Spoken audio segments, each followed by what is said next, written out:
It is Christmas Eve, 1926. The streets of New York are glittering with snow and lights, and a man stumbles into the emergency room of Bellevue Hospital, gasping with fear. Santa Claus is chasing him, he tells the nurses.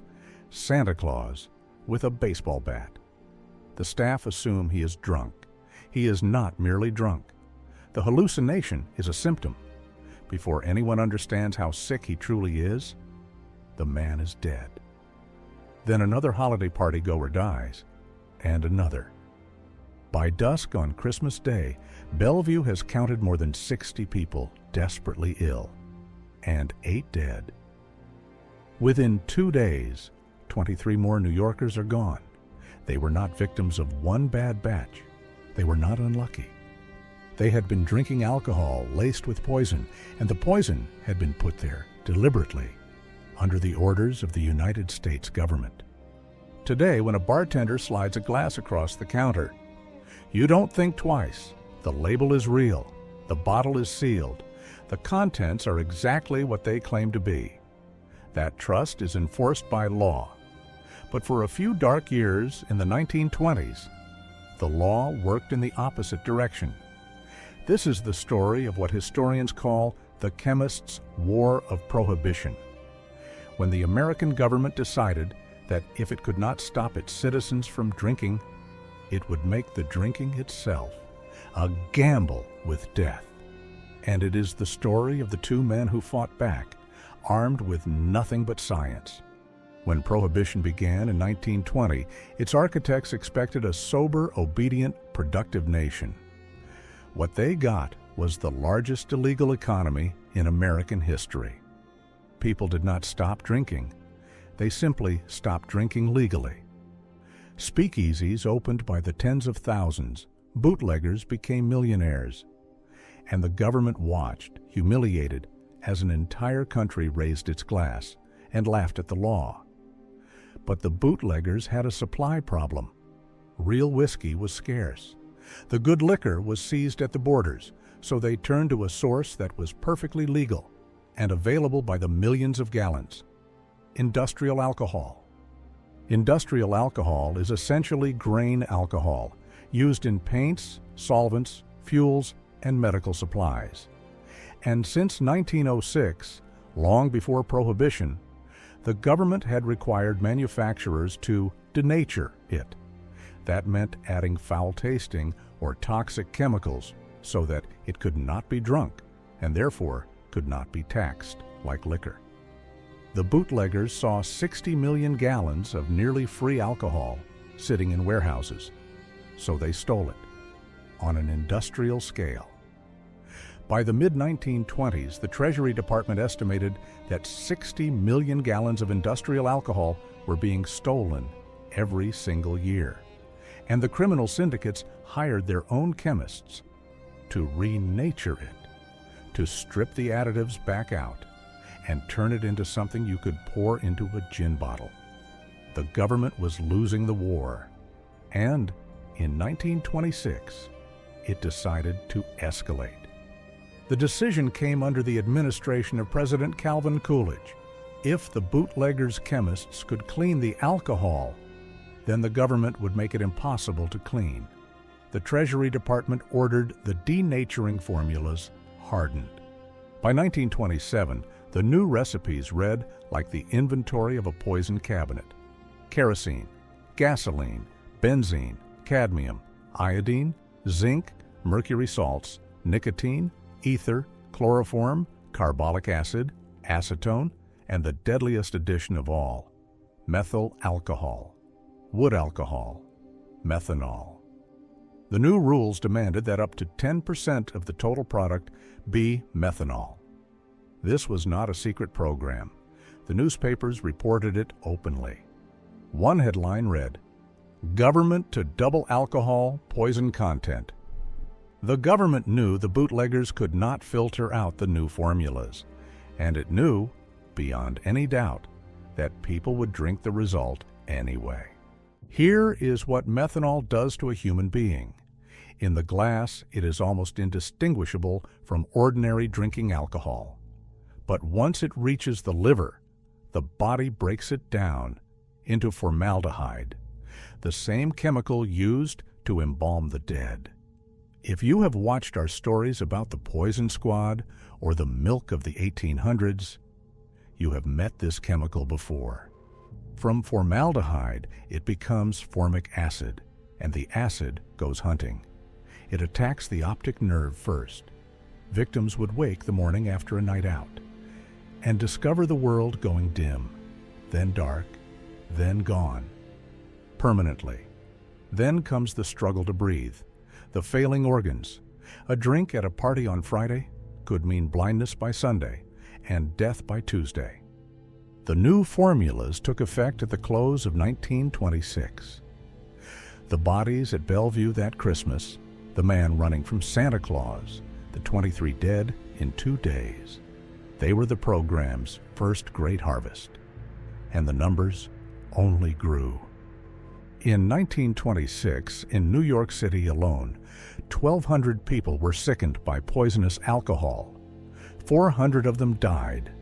The following year, the deaths climbed to 700, and New York was just one city. The same numbers were repeating in Chicago, Philadelphia, everywhere Americans were still drinking, which was everywhere. What the government said when the morgues began to fill is perhaps the darkest part of this entire story. If you find these hidden chapters of history as fascinating as I do, take a moment to subscribe. It helps these stories reach the people who were never taught them. In New York City, the dead had 2 defenders. The first was Dr. Charles Norris, the city's first professionally trained chief medical examiner, a towering, bearded, independently wealthy man who spent his own money to fund the office when the city wouldn't. The second was Alexander Gettler, a quiet, chain-smoking chemist from Brooklyn and one of the most brilliant toxicologists who has ever lived. Their job was to speak for the dead of New York, and in the winter of 1926, the dead had a great deal to say. While the bodies from the Christmas poisonings were still being counted, Norris called a press conference, and he said something no government official wanted to hear. The government knows it is not stopping drinking by putting poison in alcohol, yet it continues its poisoning processes, heedless of the fact that people determined to drink are daily absorbing that poison. And then he drew the line that history remembers.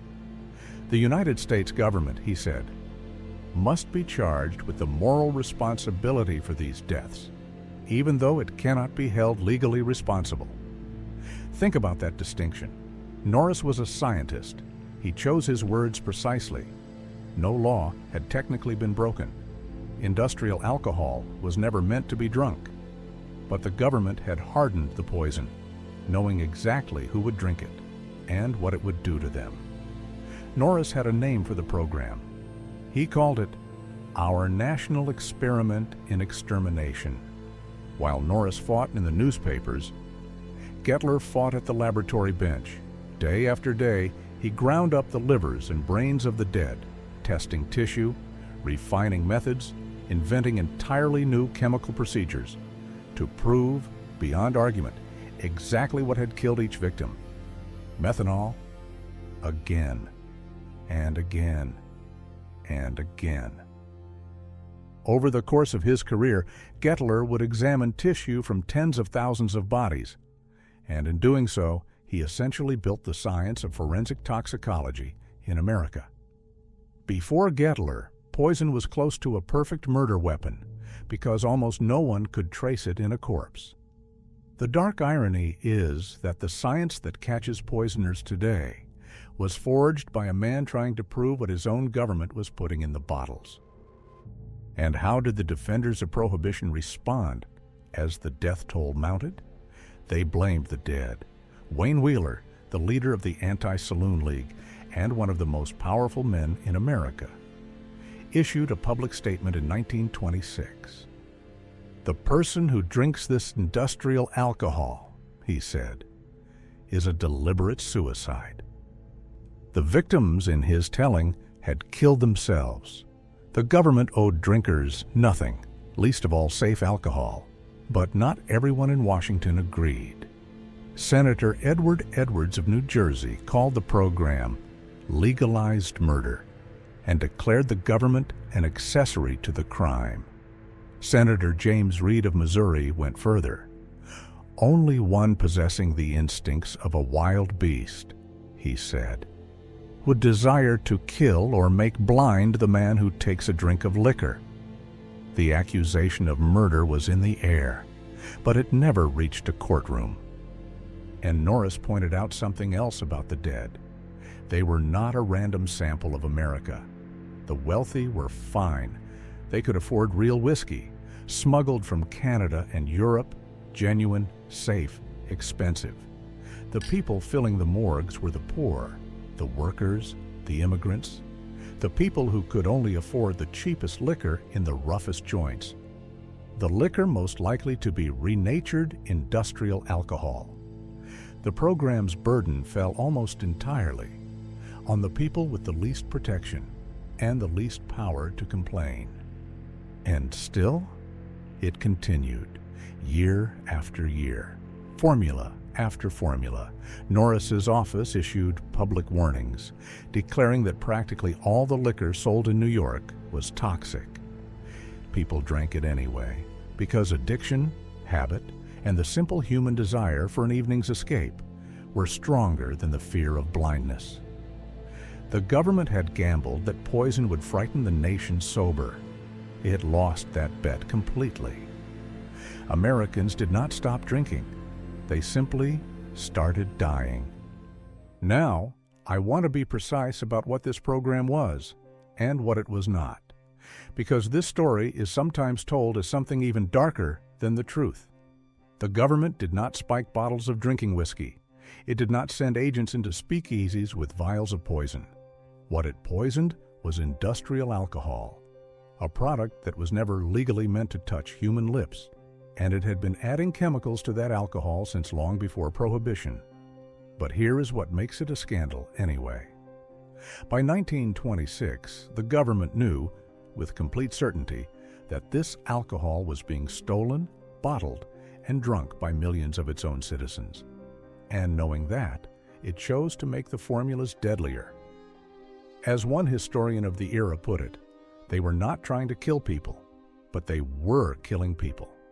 And they knew it, and they accepted it, the way a general accepts casualties in a war. That is not murder in a court of law, but it is something a government did to its own citizens, with its eyes open. In the end, the poisonings helped destroy the very cause they were meant to serve. Every front-page death, every blinded worker, every Christmas morgue count turned the public further against Prohibition itself. The noble experiment now looked like something else entirely. In December of 1933, the 21st Amendment repealed Prohibition. The speakeasies became legal bars. The real whiskey returned, and the lethal denaturing program simply faded away. No trial, no hearings, no reckoning. No official was ever charged with anything. The program was quietly buried beneath the glamour of flappers, jazz, and gangsters, and most Americans never learned it had existed at all. The full cost can never be precisely counted. The most widely cited estimate from the journalist and historian Deborah Blum is that by the time Prohibition ended, as many as 10,000 Americans had been killed by poisoned alcohol. Thousands more were left blind or paralyzed for the rest of their lives. What survived them was the science.